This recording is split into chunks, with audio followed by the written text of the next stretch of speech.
আমরাও ডিপেন্ড করছি, আমরাও কথা দিচ্ছি, প্রতিশ্রুতি দিচ্ছি, আমরা এবার জামায়াত ইসলামকে ভোট দেব। আগামী ঢাকা 6 আমরা দূষণ মুক্ত দেখতে চাই। অনেক দলই দেখলাম, তবে আমরা এবার জামায়াত ইসলামকে আমরা দেখতে চাই। দেখি ওনারা আমাদের জন্য কি করেন। আমাদের সংখ্যালঘুরা কি আমাদের থাকে না থাকে না, কিন্তু দেখি আমাদের জামায়াত ইসলাম আমাদের জন্য কতটুকু আমাদের মঙ্গল বয়ে আনে, কতটুকু মঙ্গল বয়ে আনে। তবে যাই হোক, আমরাও ডিপেন্ড করছি, আমরাও কথা দিচ্ছি, প্রতিশ্রুতি দিচ্ছি, আমরা এবার জামায়াত ইসলামকে ভোট দেব। ভোট দিয়ে আমরা দেখব যে আমাদের জন্য উনি কি, মানে জামায়াত ইসলাম কি করে, এটা হচ্ছে। আর আমরা চাই যে মানে কি বলবো, আমরা তার কাছে আমাদের প্রত্যাশা ছয় আসনটাকে আমরা, উনি যা কথা বলে গেলেন, আমরা সেই 6 আসনটাকে আমরা খুব ভালো দেখতে চাই।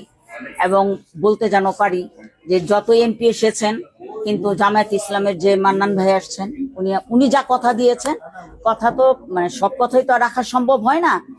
মানে 100-এর মধ্যে যেমন 70-75 এই কথাগুলো থাকে। হ্যাঁ, এই প্রত্যাশাগুলো আমাদের, ওই যে এলাকা বললেন, আমাদের সরকারি একটা হাসপাতাল, সরকার অনেক কিছু আমরা দেখতে চাই, যে আমরা ভুক্তভোগী, যেমন মান্নান ভাইয়ের কাছে আমরা অনেক কিছুই আমরা আশা করি। যেমন এলাকায় ছিনতাইবাজ, নারী কেলেঙ্কারি, চুরি ডাকাতি বিভিন্ন কিছু হচ্ছে, এগুলো উনি তো বলেই গেলেন মান্নান ভাই আমাদেরকে, যে এগুলি উনি মুক্ত করবেন। তো ওনার কাছে আমরা এটাই প্রত্যাশা।